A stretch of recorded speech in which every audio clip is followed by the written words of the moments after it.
নানা আর নাতিনে মিলে অনেক দুষ্টুমি করতেছে খেতে পানি দেওয়া নিয়ে। আমার আব্বা তো ফসল চাষ করেছে, ওখানে খেতে পানি দিচ্ছে, সাথে আমার মেয়েও দুষ্টুমি করতেছে। আমার মেয়ে তো কখনোই খেতে পানি দেওয়া দেখে নাই, এই প্রথম। আসসালামু আলাইকুম, কেমন আছেন সবাই? আশা করি ভালো আছেন। আলহামদুলিল্লাহ, আমিও আল্লাহর রহমতে ভালো আছি। তো মায়ের বাসায় যাব, যেহেতু বাসায় একটু রান্না করে রেখে যাব, কারণ এত দূর থেকে এসে আর রান্না করতে ইচ্ছে করে না এই গরমের মধ্যে। তাই ভাবলাম যে কচুরলতি রান্না করব চিংড়ি মাছের শুটকি দিয়ে, আর এখানে ট্যাংরা মাছ রান্না করব সাজনা দিয়ে আর আলু দিয়ে। আমার কাছে ট্যাংরা মাছটা মাছ দিয়ে রান্না করলে কিন্তু অনেক ভালো লাগে। আপনারা জানি না এভাবে খেতে পছন্দ করেন কিনা, তবে আমার কাছে বড় মাছ দিয়ে বা ছোট মাছ দিয়ে ট্যাংরা মাছ দিয়ে সাজনা রান্না করলে খুব ভালো লাগে। তো আপনারা চাইলে ডাল দিয়ে রান্না করলে তো আরও বেশি ভালো লাগে, আপনারা চাইলে এভাবে রান্না করতে পারেন। তো আমি এখানে চিংড়ি মাছের শুটকি বের করে নিয়েছি কচুরলতি দিয়ে রান্না করার জন্য। আমার কাছে কিন্তু কচুরলতি দিয়ে আর চিংড়ি মাছের শুটকি দিয়ে রান্না করলে অনেক বেশি ভালো লাগে, আর আপনারা চিংড়ি মাছ দিয়ে রান্না করলেও ভালো লাগে। তো পরের দিন সকালবেলা আমি যেহেতু যাব মায়ের বাসায়, জন্য হালকা পাতলা একটু নাস্তা রেডি করে নিচ্ছি, সাথে একটু আলু ভর্তা, একটু ডিম ভাজি করে খেয়ে যাব। আর ওই রান্নাগুলো আমি পরে রেখে দিয়েছি, যে এসে যাতে রান্না না করতে হয়, ফ্রিজে রেখে দিয়েছি। তো ভাবলাম যে আলু ভর্তাটা কাঁচামরিচ দিয়ে বানাই, শুকনো মরিচ দিয়ে বানালে আমি খেতে পারি না। আর এখানে আলু ভর্তাটা বানানো হয়ে গেছে, সাথে ডিম ভাজিও হয়ে গেছে।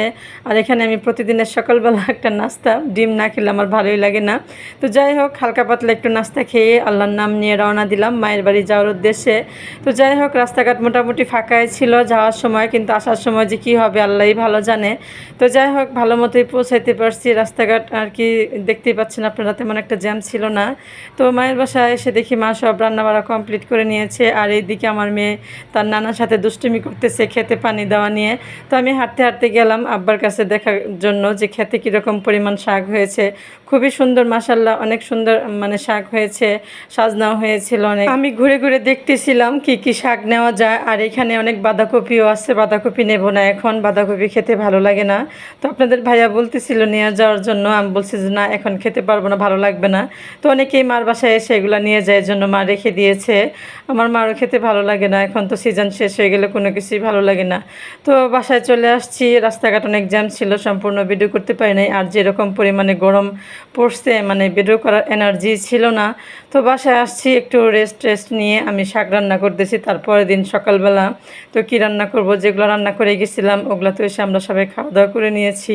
আর মার বাসায় বেশিক্ষণ দেরি করি নাই। আসার সময় যে আমি শাকগুলো নিয়ে আসছিলাম, সেই শাকগুলো আমি আজকে ভাজি করব। সবসময় তো পুঁই শাক দিয়ে আমি মাছের মাথা দিয়ে রান্না করি, বা চিংড়ি মাছ দিয়ে রান্না করি, ট্যাংরা মাছ দিয়ে রান্না করি।